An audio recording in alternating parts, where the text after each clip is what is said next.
Francis, what was the major impetus for starting the Next Generation Security Leader program, and how hard was it to get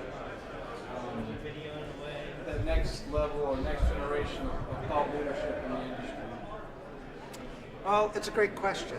So what we found that following 2001 through 2008, there was sort of a conspicuous loss of confidence in security. That was basically because a couple of things. One is starting in 2001, we sort of had an open checkbook.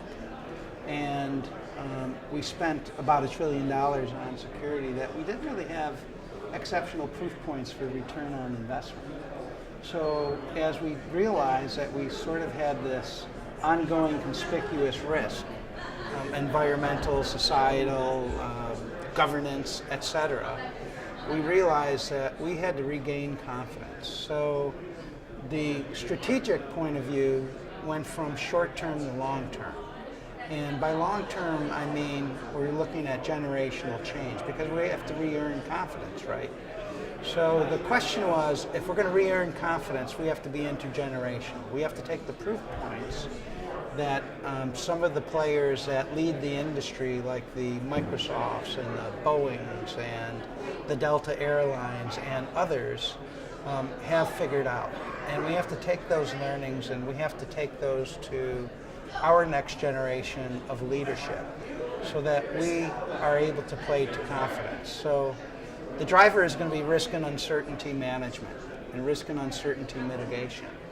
And for us to give organizations the confidence to go forward in a more fluid risk environment where the frequency and severity of events, whether they're natural, digital, or societal, keep happening, we have to have the confidence that we have resilience to bounce back and protect people, key processes, and critical technologies.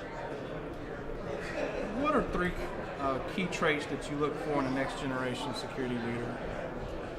We look for people that can handle the data and make the persuasive business case. So we have to go beyond security. We have to be able to optimize core processes. So if the business is supply chain, I have to ensure in a Starbucks experience that I can get raw materials and the best coffee in the world from the top of the mountain where Arabica coffee grows down through to the seaports to be shipped so that it can be roasted on destination.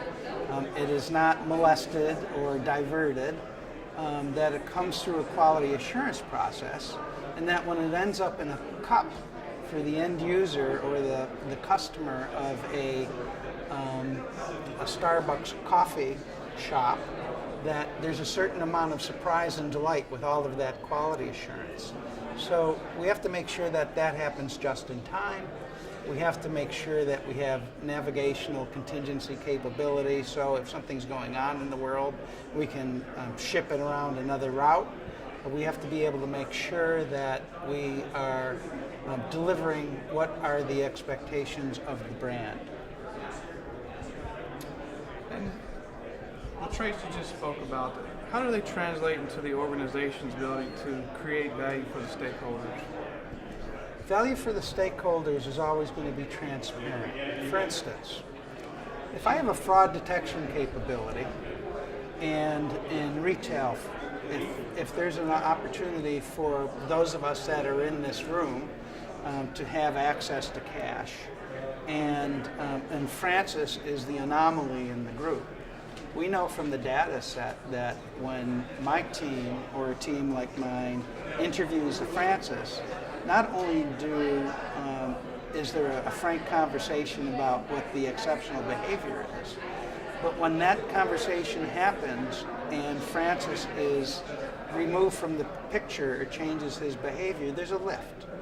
So, and by that I mean if I'm involved in a fraud and I am identified as a risk anomaly to that business, what happens is when I leave, on the average, the incremental sales in that particular retail unit go up $7,500 in the next 16 weeks.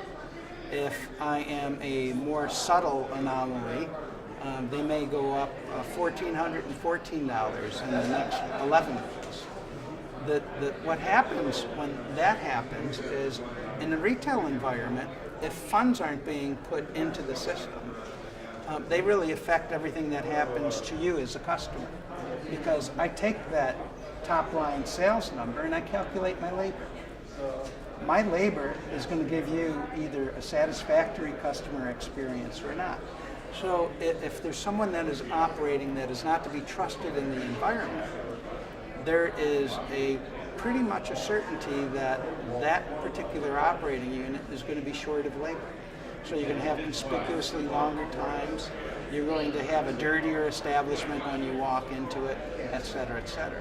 If you're going to take an example of supply chain management, if I am in the aerospace industry and I'm looking to catch a curve that I am going from 20 airframes a month to 40 airframes a month, and I have to make sure that those pieces and parts for building those airframes are just in time. And I have the capability of doing high security risk analysis with K9 and technologies and other things on the perimeter. I ensure that I'm getting my just-in-time inventory to the manufacturing depots just in time to be able to get that product out the door. If I don't do that, and if I'm not really optimizing that core process of whatever that brand is, then I'm not doing my job as the security or the risk mitigation professional. What do you think is going to be the biggest challenge facing next generation security leaders? Is it going to be, as you said before, proving the business case and the value of security to the C-suite? Is it going to be dealing with the ever-evolving threat landscape, or what do you think it's going to be? I think the challenge is to be able to keep the language of continuous improvement in play, to be able to adopt dashboards that make sense to leadership year over year and period over period. We have a period focus today, and we're financially driven by Wall Street expectations and other things. The real tale of the tape is going to be generation over generation capabilities, where we've taken the total cost of risk and reduced it while optimizing those core processes, adding to margin. Now, we're not necessarily talking about for-profit organizations. We might be talking about the Gates Foundation or some other NGO where the mission is for them to take on some of the more despicable diseases of the world and present a cure for them. So the question is, can they operate safely enough to get vaccines around the world? Can their indigenous partners for that supply chain operate in a way that they can actually eradicate polio and some of the other things that they're thinking about? So we have to think about it at the brand level. But we have to take those best practices and those persuasive and proven practices down to our risk dependencies, our suppliers, our intellectual supply chain, and we have to make sure that they're in play. That gives us quality assurance to deliver what the brand expectation is, and more importantly, the strategic plan or mission of the organization.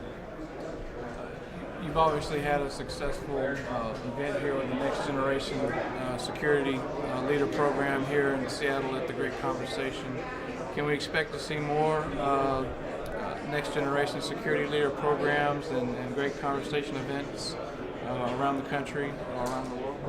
Great question. Absolutely. So, Next Generation Security Leader actually had its proof point with 180 or so leaders that were on 6 continents, and we met virtually and actually went through a deck in 6 segments.